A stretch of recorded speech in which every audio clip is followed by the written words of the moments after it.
Welcome everybody. Thank you so much for joining our webinar, the first one of the year. It's 2020. And we're launching our spring series of the 2020 Wildcat Wisdom Online webinars. I'm Jamie Weatherby. If you've jumped on our webinars before, you've heard me many times. I'm the Associate Director of Alumni Career and Professional Success with Alumni Relations. I'm excited to be joined here today with Jim Ramsay and Paul Rolanti, who are going to be talking about cybersecurity. So we're going to talk about things for what it means for you as an individual, also for businesses, and then in terms of the government. With that, I would love for you to ask all the questions that you might have throughout the presentation. So please don't hold those to the end. We want to cover the things that you are most curious about. If you have questions, look to the bottom of your screen and there's a Q&A button. On that button, if you could click that icon, it'll bring up a chat box. I'll be monitoring the Q&A, and I will be answering those questions and getting those to our speakers so that they can integrate that into the conversation. I am seeing actually there's already a couple of questions. So yes, this video will be recorded, and this video will also be available after the fact. So we're going to record it. I'll email it out to you who were on the webinar, but then it will also be posted on our website for you to find it later. And with that, I will turn it over to Jim. Give me 1 second.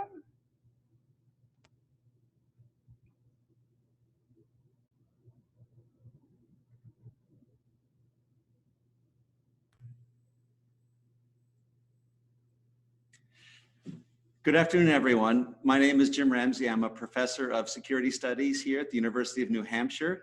I've been here since 2015. I'm also the coordinator of our Homeland Security program and the department chair of our new Security Studies department. We're very pleased that you can join us today as we talk about a topic that I think is probably really important and really interesting to a lot of different people in a lot of different ways, called cybersecurity. What you don't know can hurt you. And I'm very pleased to be joined by Mr. Paul Rolanti, who's with Fidelity Investments, and I will let Paul introduce himself, and we'll get kick-started right after that. Great, thanks, Jim. It's a pleasure to be back at University of New Hampshire in Manchester, where I graduated back in 2001.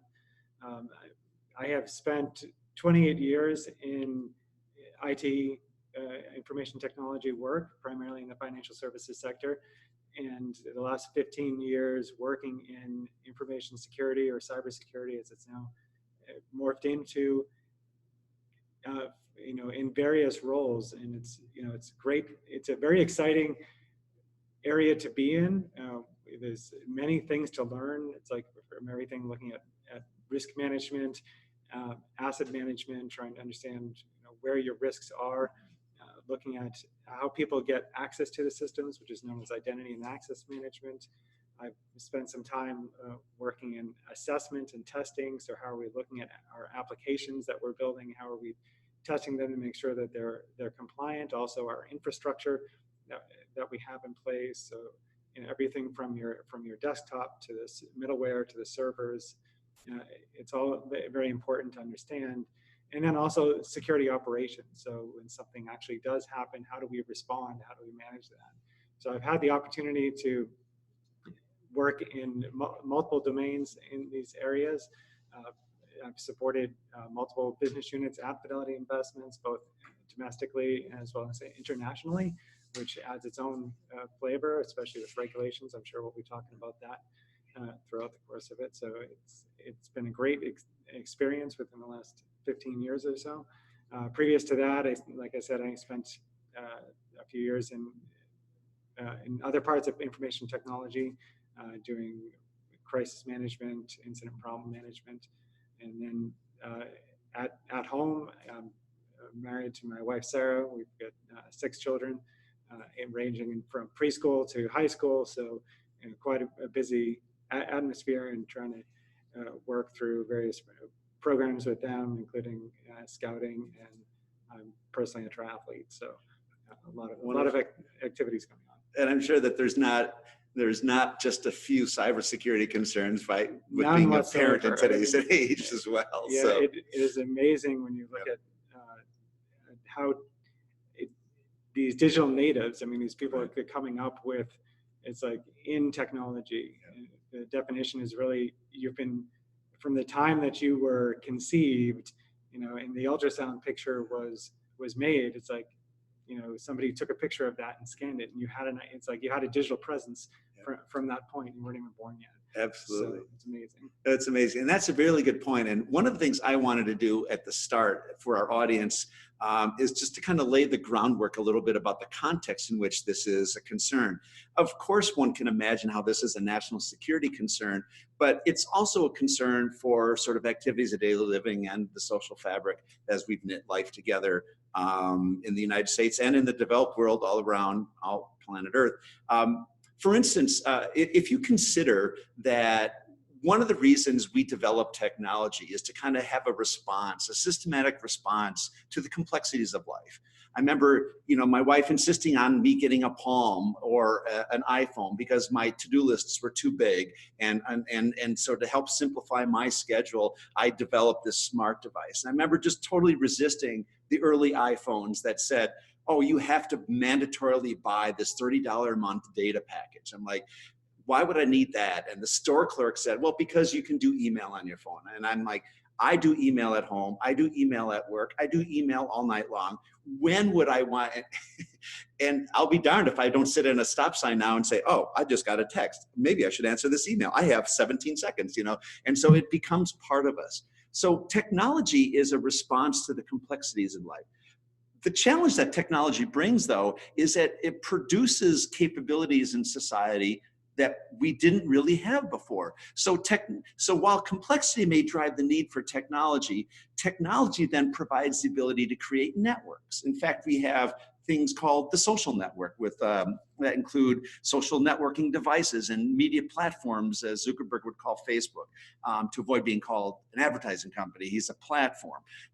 But we have social networking now, which is a direct consequence from the technology that we've developed to answer the complexities of life.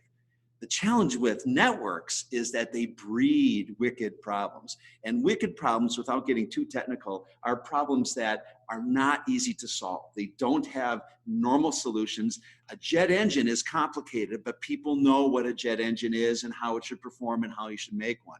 Things like immigration reform, climate change, asymmetric transnational terrorism. These are wicked problems that we deal with in security that don't have consensus solutions, that change when you try to apply a solution to them.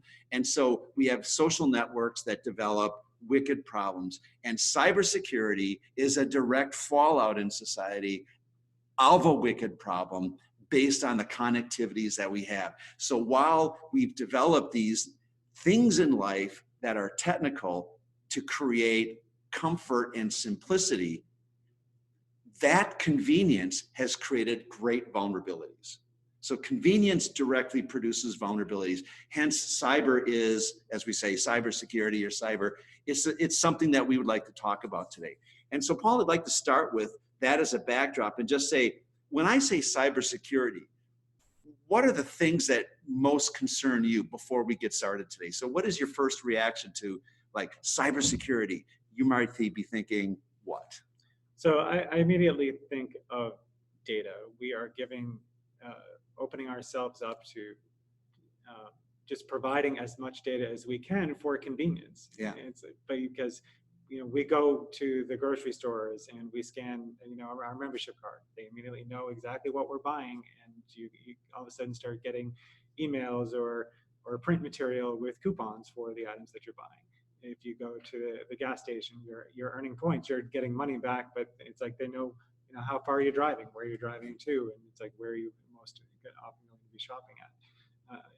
Online shopping, another area, banking, all of the GPS information that's on your phone, all of the data, the digital assistants, when you ask it, Siri or Alexa or Google a question, it's, they're going to, give you information back, but they're collecting that information on the back end, and whether it's anonymized or not, based on the way that the company is controlling their privacy, it's still giving them information back. And data is cash. It's the equivalent to cash for many of these companies, because they're providing that to others based on their privacy policy, potentially for sale or not. And it's kind of like how Facebook makes money, right? I mean, Facebook doesn't produce a product per se. They are the product, and they make money. And Zuckerberg's become a billionaire because people will pay advertising dollars to Facebook because they think it reaches so many people. So digital information, which we freely give to participate in this socially connected world we now live in, is currency. I think that's a really good point. Yeah, it really is. It really is where the industry and the environment is going in terms of managing this data. And even now, if you're out looking for positions, you'll see positions in the area of data scientists. So I mean, they're actually going and mining this data. Whatever information can you get out of it and provide back? So it's becoming more and more important, even though we've had it for years in various means and capabilities. This is becoming more and more the norm. And Paul, I think that's a really good point, because when people think cybersecurity, at least in my world of Homeland and National Security, there's a tendency, I think, for the audience to immediately start thinking, they hear the terms Homeland and National Security and they think bad guys. And they think, nation state on nation state. And they think things like, our current topics of our escalating conflict with Iran and things in the past that look like that. But that's not oftentimes only the case. Cybersecurity is a much larger concept because it envelops and it includes and it integrates like literally everything else that we do. I remember just a short time ago, there was kind of a scandal in the Homeland Security world where less than nice actors in one part of the world were buying up photocopy machines from hospitals, okay? And interestingly enough, what people don't oftentimes think about is when you make a photocopy, as common as that is, the photocopy itself becomes digital information, is stored on what is, for all practical purposes, a hard drive, right. And translated back into a paper copy, and people walk away from the machine not thinking about how the process happened. Well, series of hospital chains in America were getting new machines and updated, but they never thought about the cybersecurity consequences of that. And so here we have a less than favorable country from a national security perspective, buying up what we thought was totally innocuous old hardware, like not good enough for us, but good enough for them concept. And they ended up with all of this digital information, from lab results to patient tests to other things that would be completely confidential from a HIPAA perspective and others. We simply freely gave away because the acknowledgement of what was a common business activity actually was the currency of digital information, and we didn't really think through that. Now there are protections in place to kind of deal with some of those. But I think it's just critical that we keep in mind that the digital currency that controls all of our lives is all around us all of the time. We have a question come in. Yeah, we actually have a couple pertaining to personal data. Okay. So the first question would be, how secure is it to save passwords on your phone or through some of the phone apps that allow you to save passwords? Okay, so the first question appears to be how safe, the relative safety level of personally identified information like passwords on smart devices like iPhones. And of course, this is something that I think is a really important question, because smart devices, like your phones, are ubiquitous. The biggest piece of technology in the history of the planet to go everywhere now has credit card information, and as well as like everything else that you've ever done. Apple Pocket, the wallet lets you keep your flight information and so on and so forth. So how safe is this information, Paul? So it's really interesting. As the smartphone technologies and other smart devices have improved, many of them, most of them these days actually have encryption capabilities on them, so that the device is actually encrypted. And it's actually come up many times, most recently with one of the Pensacola cases with the FBI. They're wanting Apple to go and decrypt the phone to be able to get information off of it, but Apple can't. The device is encrypted, and as they continue to add technology to it, whether it's biometrics or longer passwords capabilities, you're not able to get into it without actually wiping the device. So from the device perspective, the encryption absolutely makes it more secure for you as an individual. However, when you're looking passwords, you definitely want to add extra layers of security associated with that. So there's a couple things to consider. One is look into a password manager. So for basic rules, don't ever reuse the passwords that you have for everyday usage, especially when you're getting into financial transactions, banking, credit card companies. You want to have different passwords for each one of them. And certainly never use like default passwords like Absolutely admin and right. admin or something to that's that. right. You did, 1, 2, 3, 4, 5, 6 was the most commonly used password in 2019. Yeah. You don't want to be using simple passwords to be able to get into your device and get into your systems. So looking at password managers, and there's several options that are out in the market today, is a great opportunity. Basically, the way they work is you create a safe, you create a central store that is ultimately encrypted itself, that file, and then it's like you log into that, and it has all of your login information, your credentials for each of your accounts that you go into. Those credentials you can change the password. You can set it to, it'll set to something that you have no idea, you'd never be able to memorize as many characters as you want, the system will allow it to. And we typically, the industry recommends a 14 character minimum password. It's like, why 14 characters? Because at least with the normal computing capabilities, it would literally take centuries to be able to break. But people ask, it's like, okay, how in the world can I remember a 14 character password? I can barely remember the 8 character one that I'm logging into every day. Start thinking about passphrases. I went to UNH Manchester. That's more than 14 characters. It's something that you can add spaces in between it. It's a change that you can easily make. And the great thing about it, the standards that are defining this, coming out from the NIST, the National Institute of Standards and Technology, actually suggest if you have longer passwords then you don't need to change them as frequently. Right. And the password managers are all unique. It's like the credentials kept in the password managers are all unique. Many of them will even tell you if you're using the same password somewhere, and it's like you can go in and change it. So how expensive are password managers? They're going to vary in cost depending on the complexity. So there are ones that are built in to some of the operating systems.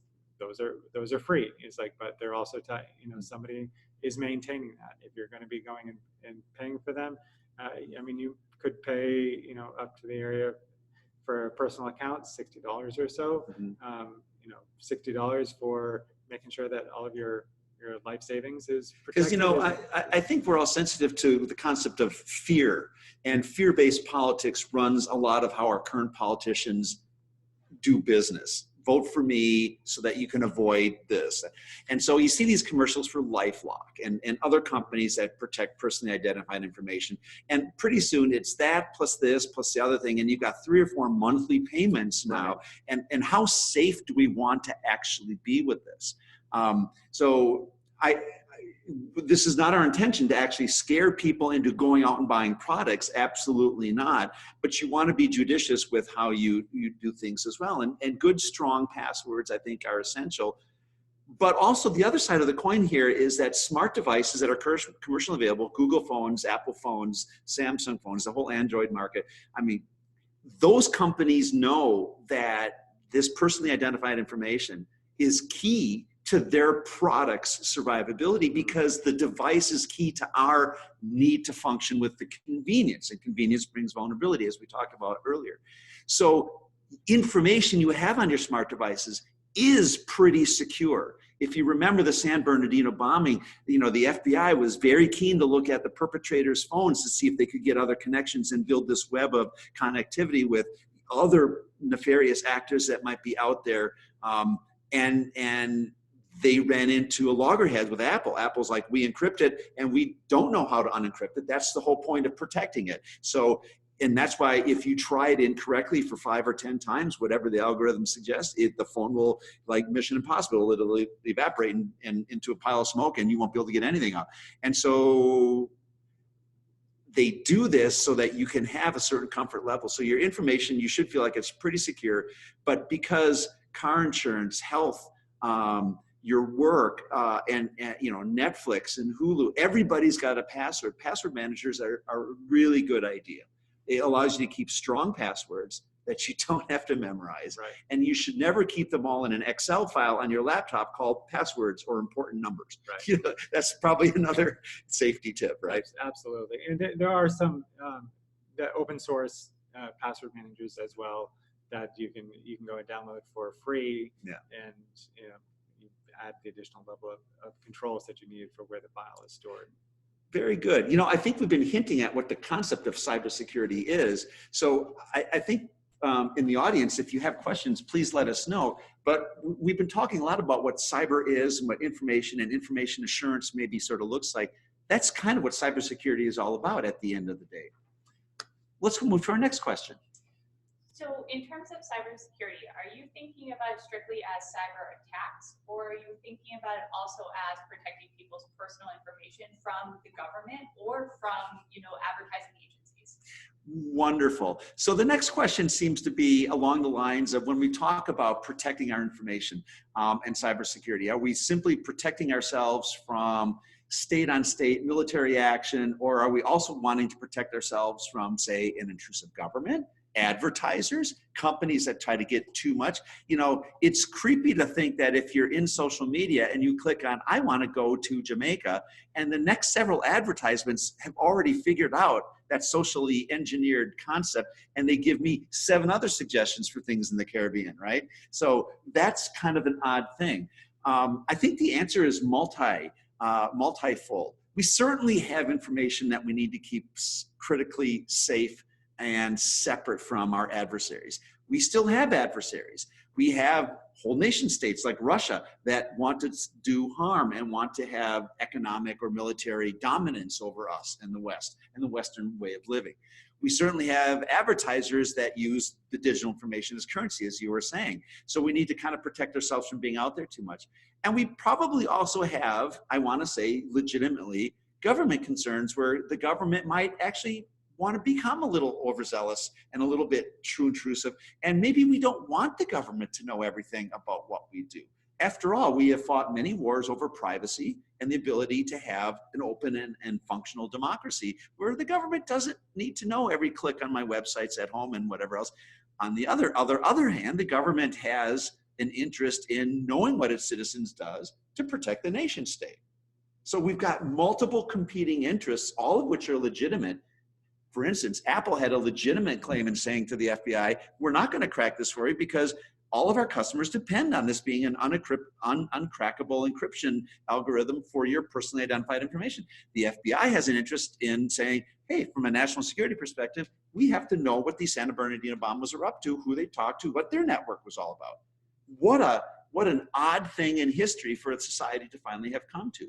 What are some of your thoughts, Paul, on how we need to protect ourselves from maybe the government or advertisers or other sorts of entities? Well, I think it's interesting when you're looking just in general at cybersecurity.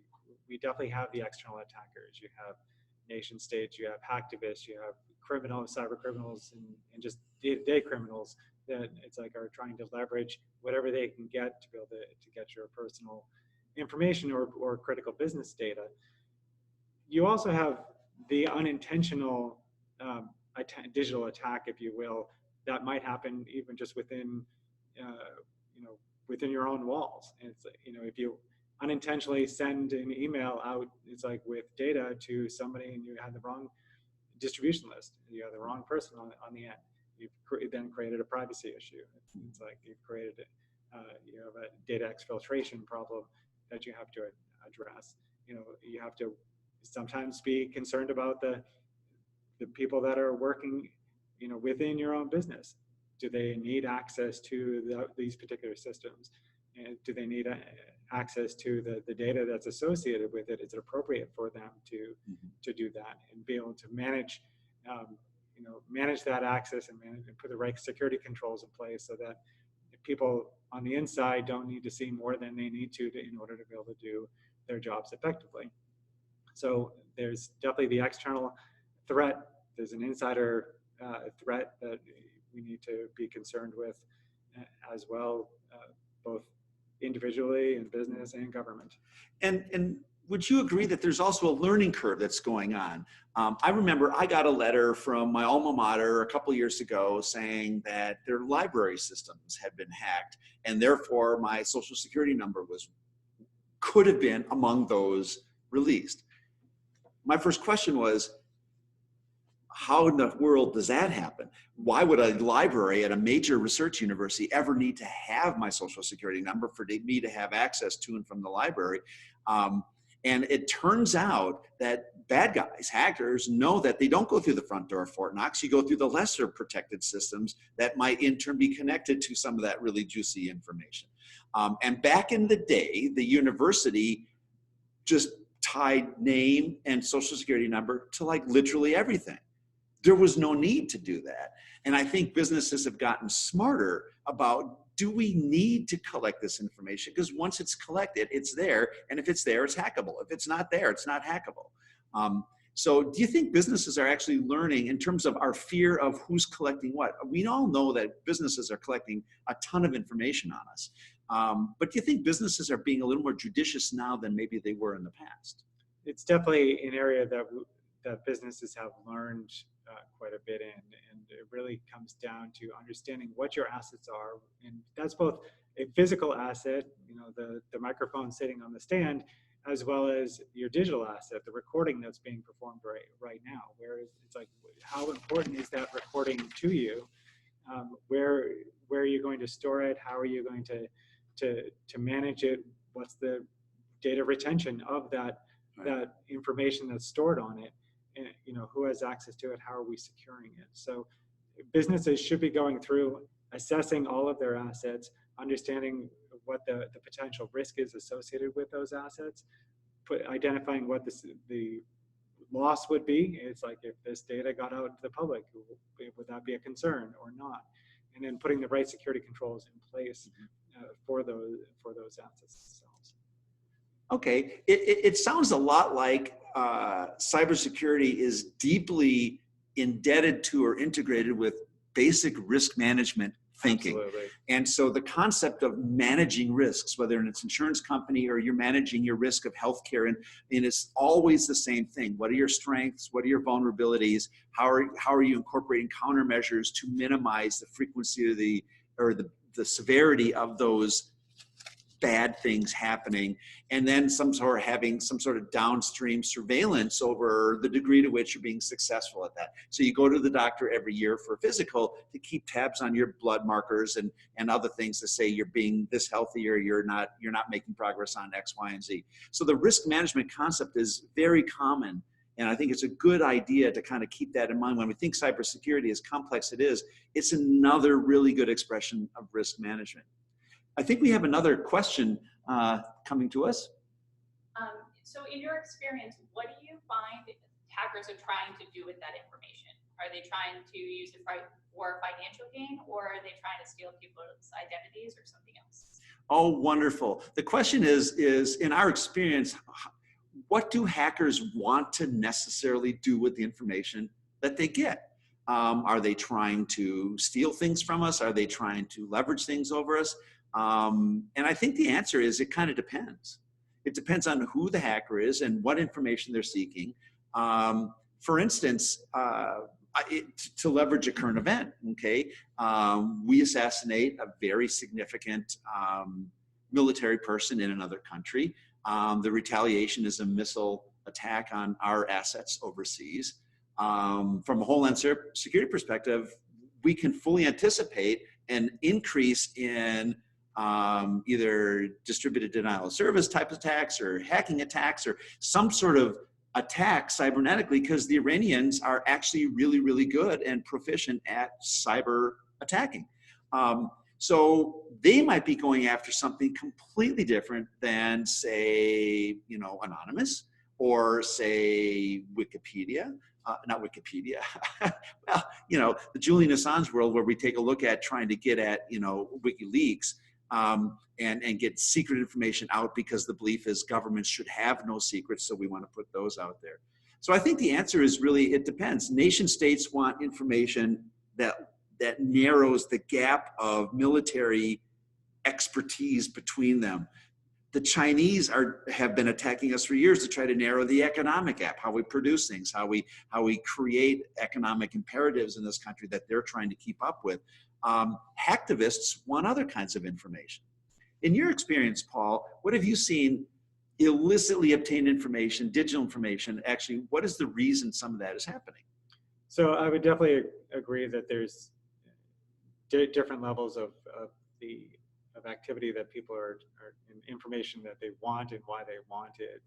If we look at, just back to the nation state, Iran didn't really have a cyber capability until Stuxnet. And Yep. It's like until we attacked them with a capability to bring down their nuclear facility and set them back into some period of time. North Korea, China, there's a number of nation states that are looking to disrupt the environment. Even going back, it's like North Korea to Sony a few years ago when one of the movie came out that disparaged their leader, and they didn't really care for it too much. So they wanted to just let them know it's like we can address this without even stepping foot in near your property. When we look at other criminals, they are looking for information on your identity. It's like, is there a way to be able to move money? It's like out of your account without you knowing, or it's like, or affect the transactions that are in your limelight. We're seeing this all the time with credit card numbers are being stolen. I had this happen to me and was looking through my transactions and had just $200 worth of extraneous charges that it's like at an online retailer. And so at that point we have fraud capabilities that many of the financial companies are building in place to be able to detect this and respond back. And but they're looking to get money out, and whether that's money out in terms of cash or money out in terms of product that they can go and sell or get rid of, that's what they're looking for. They're looking for identity theft. They're, again, going back to the money, tax returns was a big tax ID theft was a huge problem and continues to be a huge problem. It's like, and not only is it getting the return filed incorrectly, it's like, or maybe there's money coming back to you and it's getting sent somewhere else, but then you have the recovery issue that it could take a minimum of 6 months to work with the government to address those type of problems. So the penalties, it's like whether they're tangible or intangible associated with identity theft, with the theft of data information, it's definitely going to vary, and we're seeing it happen in so many different ways. Yep. And that's a really good point, and it leads me to introduce the concept of how information is being extracted from either organizations or people. And we hear things like spear phishing or just simply phishing. That's phishing with a PH, which has got an interesting history as to why it's called that and not just F. But it's essentially the same thing. People throwing out a net, trying to see what they can get. We've got malware. We have ransomware. You mentioned activists and hacktivists, okay? So we have categories of how information is being illicitly obtained. And there are differences between those categories. And maybe among cybersecurity practitioners and scholars, it's more important to know the differences. But from a user perspective, it's important to know that there are different avenues that will be coming to you. For instance, I got a note just 2 days ago. I gave it to an instructor of mine who's going to be teaching an aspect of our cybersecurity in our undergraduate degree as an example.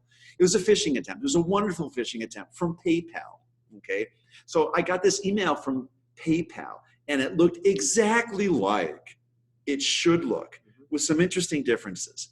Number one, there were a couple of typos in it. It was claiming that I had spent like $250 on a company I'd never heard of before. But if I had a resolution and a dispute with this that I wanted a resolution to, I needed to click here and go to a site. So you mouse over the click. So you don't click on these things. You just mouse over it. You move your mouse, and then you see the website that develops, or the email chain that develops underneath. And sure enough, it was coming out of Nigeria, which I thought was fascinating, and had nothing to do. The website had nothing to do at all with PayPal. And then I looked through the email, and from a teaching perspective, the word resolution was misspelled 3 different times. PayPal became PayQual in a couple different places, PALQAL, okay? And yet all of the logos were identical, okay? And I want to get into the fake news concept as we go here, because this is they're all related. So I went to the PayPal site, and I just did a little recon, and I said, how does PayPal tell us they issue these? And of course, it's never dear user, it's personal, okay? Right. And they don't do this stuff, and they don't embed links for you to go to. So right away, there's some big red flags that go up to say this is a great example of a phishing attempt. But they even had copyright down here with years. They had rights on here. They had US statute. Now, they spent a lot of time making this look really, really real. But upon closer examination, it wanted me to click on something and to divulge some personal identifying information. So that was a very clever way of trying to extract information. Ransomware is another, where you click on something and your computer ostensibly freezes and says, click here to give X number of dollars to unlock, probably one of the most famous ones I can think of is the FBI ransomware one, because they literally used the FBI logo, and people were clicking on it thinking they were going to pay the FBI $75 to unlock their computer, which is laughable at one level because it's totally illegal for the federal government to lock your computer, regardless of what site you go on, and then to charge you. That's completely illegal. The FBI would never do such a thing. But on the internet today, you can make websites look exactly like the real ones for the most part. So it's interesting to think about the number of ways we need to protect ourselves just from people that are trying to get us to pay them $20 here and $70 there and so on and so forth. Right. It's really interesting to have seen the progression over the last decade and a half of the criminals. It's gone from your Nigerian prince going to give you part of his fortune if you just send him your credit card information, and it's like coming through by a very easy email to these very elaborate phishing attempts that look exactly like the vendors that you may be or maybe not be working with, but are trying to attract you in. And it is really important, both as an individual but also in business, to be educated about these capabilities. So hovering over the links, looking at where the recipient is. It may say PayPal, but right next to it's going to give you an address. And if it doesn't even end with PayPal.com or wherever the company is, you should definitely be questioning that. Who is it going to? How is it addressing? Do you see any type of spelling mistakes in it? If it comes with an attachment, be very wary of clicking on attachments or links unless you're most certain. And you could always contact the company themselves if you have a question, or better yet, go yourself and log into the company if there's a transaction that they're saying, look into it on the company's legitimate website. Don't click on the links itself to get in there. So it's definitely a challenging area, but one that, from a training perspective, any business leaders that are out there should be looking just in general at cybersecurity training for their associates. What a minimum training in terms of how are you protecting your own data inside, how are you handling and just classifying and destroying data, what should you do, and if you see these emails come in, it's like what's your handling policy for that. Absolutely, very good points, and which leads me to just a last observation on this thread, that a significant percentage of cyber incidents in the private sector occur because of employees, either clicking on nefarious things that they shouldn't be clicking on, inadvertently sending information to eyes that shouldn't necessarily have them, not being careful. So basic cyber best practices, basic cybersecurity hygiene can go a long way to eliminating a lot of these kinds of troubles that we have now that end up costing companies time and money, and create worry in the minds of the public. We have another question. So similar to your story about the library and your information got hacked, one of our viewers said that they had a similar communication from Target, that Target had their information hacked. Aside from monitoring your credit or maybe canceling credit cards that you thought you used, what should you do when you get notified of something, a security breach from a company? Wonderful. The question is a continuation on our conversation a moment ago about why organizations take information that they do, in my library example from my alma mater. And this person, I think, was part of the Target cybersecurity breach years ago, which has a very interesting backstory of basic cyber hygiene practices as well.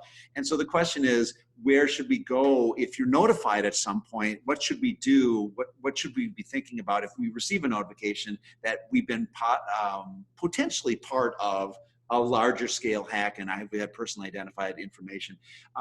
That little incident from Target, by the way, I think was at least 60 or 70 million people by my last count, and cost them probably even more, almost $100 million to replace credit cards en masse and to remediate some of the practices that they had not been very sharp at. So these are not little tiny things. These are expensive things that industry absorbs and then quite sadly passes on to us because they don't take the hit. We all know that. Our prices will be a little bit more expensive, and it's just inconvenient for everybody.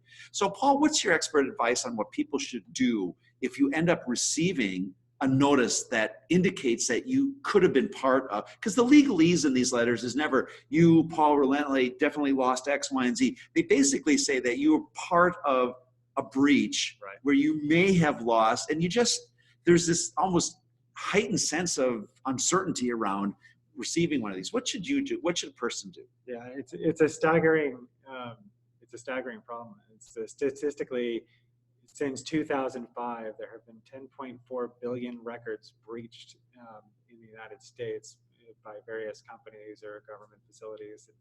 And given that we've got 300 million people, that's several per person on average. Absolutely. And if you look at Facebook, or if you look at the Capital One breach, or other ones that have highly sensitive data, it definitely is reason to be concerned. In terms of what you can do, the immediate thing, if it was an online breach, it's like you change your passwords immediately for those accounts. If it's a financial breach, they'll likely be, the companies now are pretty much automatically providing some type of identity theft monitoring and financial monitoring of your accounts.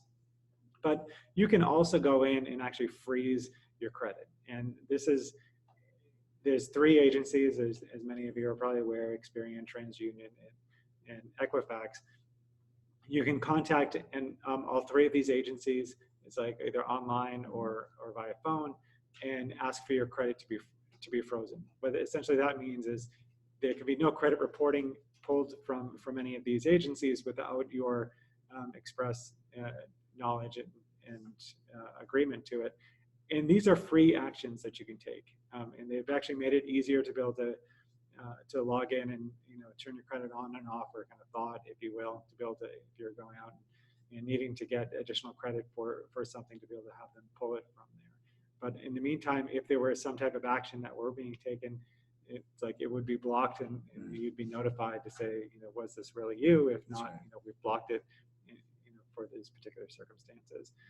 If you need to go about and get a replacement credit card, then you can go ahead and get that as well.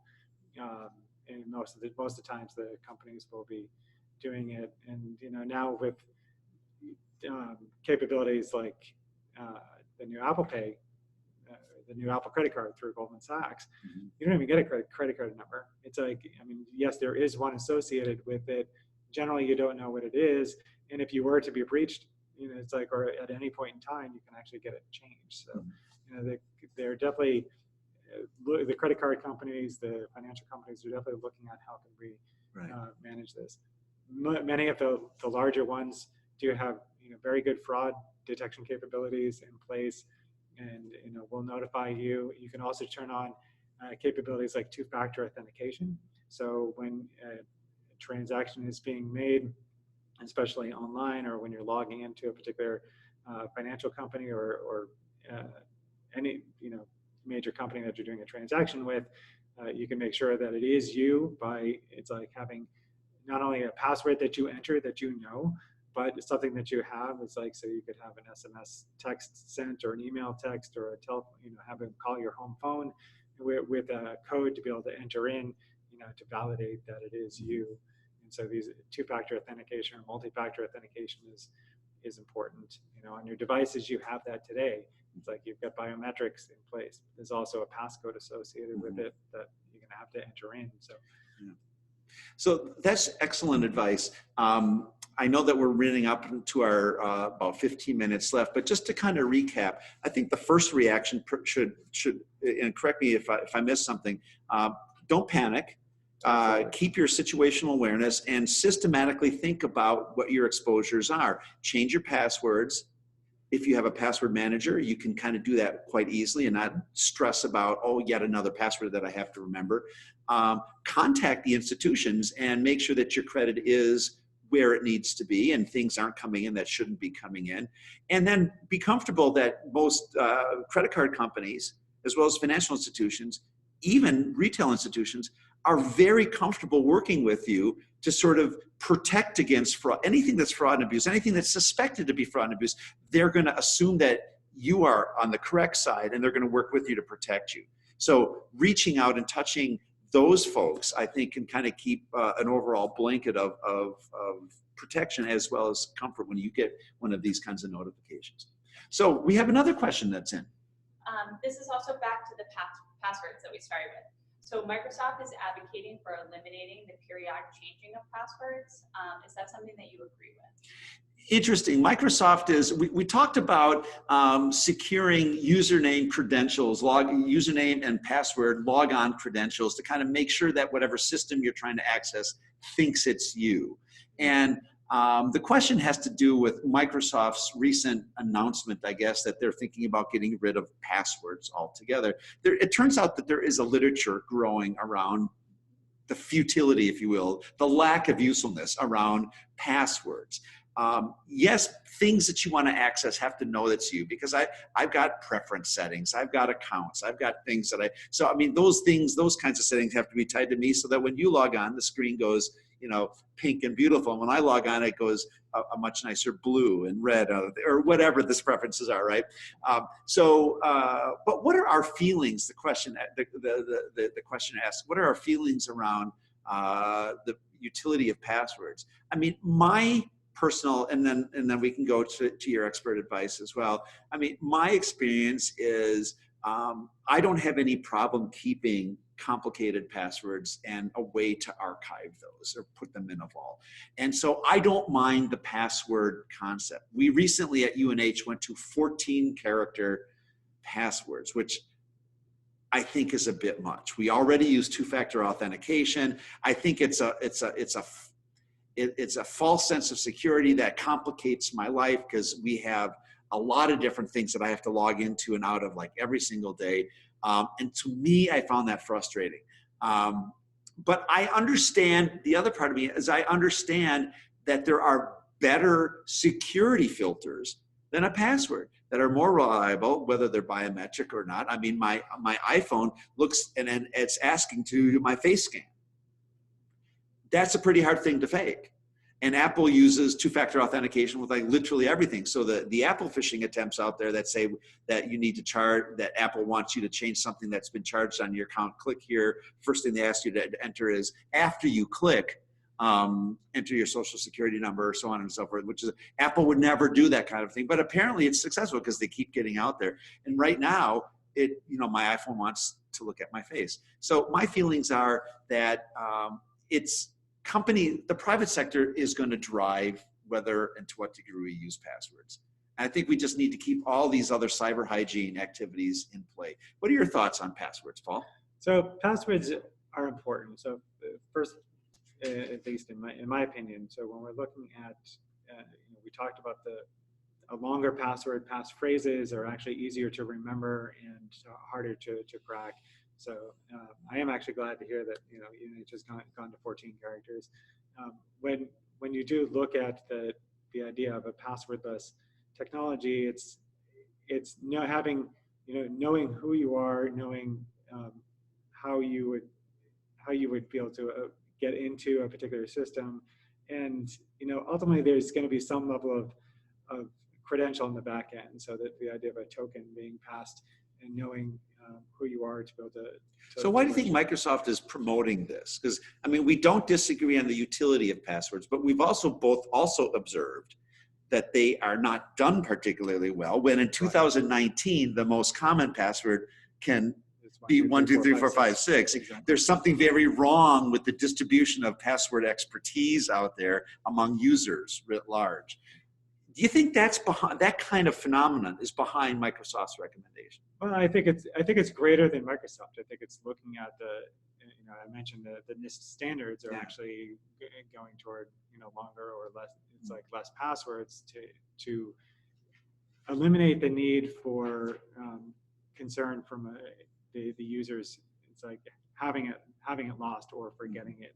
There is a significant cost with having to go in and reset them, and if you forget them, and we need to be aware of that at a business standpoint as well. If you have to call up and get that changed, when we have the capabilities of biometrics, when we have single sign-on capabilities for applications that can pass the information over to an application, that's we have the technology to be able to make the change. Some of it is just socially accepting, I don't need to, it's like I can walk up to a computer, it's going to recognize who I am, it's going to know that is me, whether it's like I'm putting a card down, it's scanning an RFID chip, or it's doing face ID or retinal scans, or whatever the case might be. But also when you get into those levels of security, there's still something that is missing. The Supreme Court said it's like, we can take a hair clip and we can do a DNA test. It's like they can put a finger on your Right. device and you can they'll let you in. They can't extract something Right. It's like, so a password is something and you can't. It's like you're not required to give that up, and it's like whether it's self-incrimination or That's right. what other cases are. So. Exactly, which has a lot of other privacy and security connotations if you're a citizen and a bad guy at the same time, Yes. so on and so forth. Which is maybe a webinar 2.0. I don't really know. We can explore some of those really cool Jason Bourne type things. We have another question in our remaining minutes. Yeah, I'm glad we got this question because I think it's a whole other element. What are your thoughts on Alexa and Google Homes?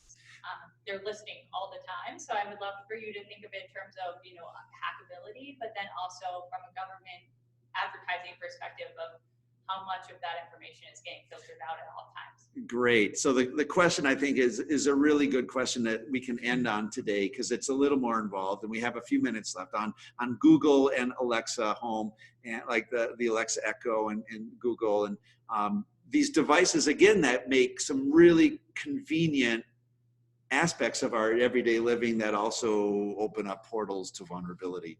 So, and there's nefarious stories all over the internet about Sony putting cameras in and firmware not being updatable and them watching you, and Google reporting back to Google, everything from very private conversations in house to maybe not so private, but your spouse yelling, "Hey, what was our checking account number again?" Conversations that can happen, suddenly that's out there as well through some completely unintentional ways. So again, I think we're back to smart devices and the Internet of Things, which we didn't really explore in great detail. But the Internet of Things is quite quickly just the total connectivity of smart devices, all of which that can to the internet, either through other devices or through your home Wi-Fi, and then your home Wi-Fi to the internet. So everything is kind of connected.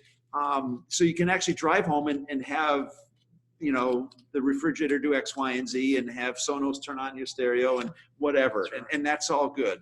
And we have things in cars like Starlink, that kind of, and satellite. So Sirius XM knows what kind of car you have if you have a satellite account, which is kind of creepy. Why do they care if it's coming into my Pacer or my Outback? Right. But they know. So what are your thoughts on sort of the vulnerabilities or the fear that we should or shouldn't have with some of these new devices that are very much topical and trending? Yeah, so there's definitely a number of topics that are associated with just the development of applications along these lines and the usage of them. So, you know, with any of the devices that are listening, I mean, your phones are listening. It's like for key phrases to be able to help answer your question. I mean, it comes down to, it's like we're looking at the pendulum of convenience versus security. Yeah. And when you're purchasing these devices, and you know, you're purchasing them for convenience, and you have to understand that you've given up a level of privacy in order to be able to have this convenience. And when you're, you know, depending on the type of work you are, the type of person you are, you're going to make that decision as to, you know, is the information that they may be listening to or hearing or processing, even if you're requesting it, you know, specifically, you know, I'm asking a question, they're going to be processing it. Are you willing to give up that data to someone else? And are you aware of what their privacy policies are from a corporation standpoint, and what they're going to be doing with that information? It is, if you're going to be purchasing these devices, you want to see, you know, where are they going to be located in your house? Is it somewhere that's going to be more sensitive than others? And, you know, what are they going to be listening to? I mean, understand all of the companies are at least collecting information to be able to improve the tools themselves. Right. So, you know, if you had, you know, said the key phrase for one of the devices, it's like, or you didn't say it, and it's like interpreted it that way, it's going to start recording, and, you know, and then it's going to realize, oh, I did, you know. Well, and we learned quite clearly that companies they're not often upfront with what they do. The 2016 U.S. general presidential election, we learned later that Facebook was collecting information and selling it to Cambridge Analytica to do political maneuvering on, and yet the information was never given in a context of, yeah, I'm okay with this kind of information being used by companies that will do this, that, and the other thing.